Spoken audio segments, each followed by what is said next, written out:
بسم اللہ الرحمن الرحیم۔ السلام علیکم ورحمۃ اللہ وبرکاتہ۔ ناظرین، میرا نام ہے محمد ندیم احمد اور آپ دیکھ رہے ہیں نیوز آل ورلڈ۔ ہم سب مسلمانوں کے لیے بہت بڑی خوشخبری ہے کہ سعودی وزیر حج عمرہ کھولنے پر غور کر رہے ہیں۔ عمرہ مرحلہ وار بحال کیا جائے گا۔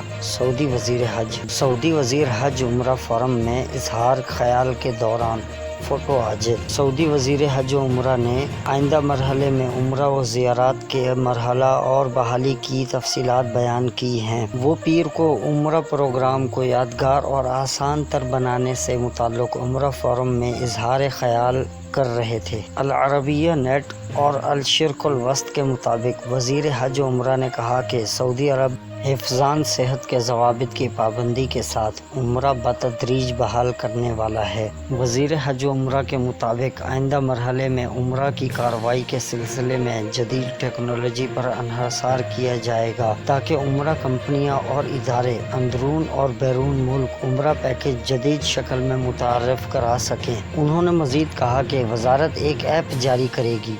عمرہ کے خواہش مند افراد اس کے ذریعے اپنی آسانی کو پیش نظر رکھتے ہوئے عمرہ ادا کرنے کی تاریخ اور وقت کا تعین کریں گے۔ عمرہ کمپنیاں اور ادارے اس حوالے سے اندرون مملکت اور باہر سے عمرے کے لیے آنے والوں کو اپنی خدمات پیش کریں گے۔ وزیر حج نے بتایا کہ عمرہ پروگرام کے سلسلے میں 30 سے زیادہ سعودی اور بین الاقوامی کمپنیوں کو کام کا موقع دیا جائے گا۔ ان کا کہنا تھا کہ عمرہ کمپنیاں آن لائن اپنی خدمات پیش کریں گی اور عمرے پر آنے والوں سے رابطے میں رہیں گی۔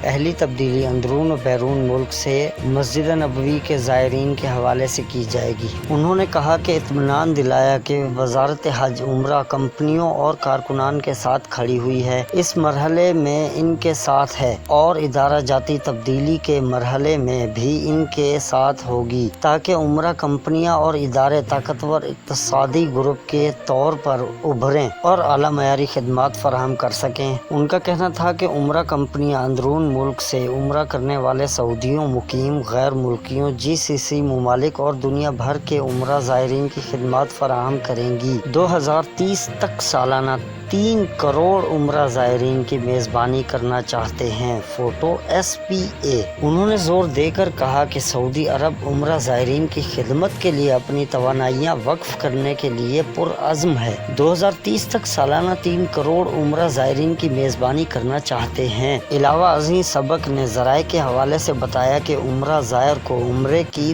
درخواست دیتے ہوئے کورونا سے پاک ہونے کا سرٹیفکیٹ دینا ہوگا۔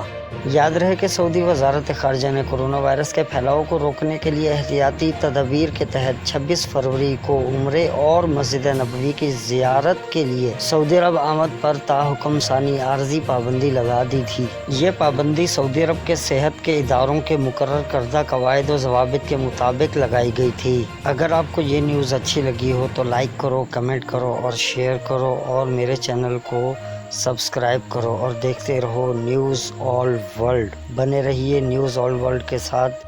ملتے ہیں میری نیکسٹ نیوز میں۔ مجھے اجازت دیجیے۔ میں ہوں آپ کا دوست اور ہوسٹ محمد ندیم احمد۔ السلام علیکم ورحمۃ اللہ وبرکاتہ۔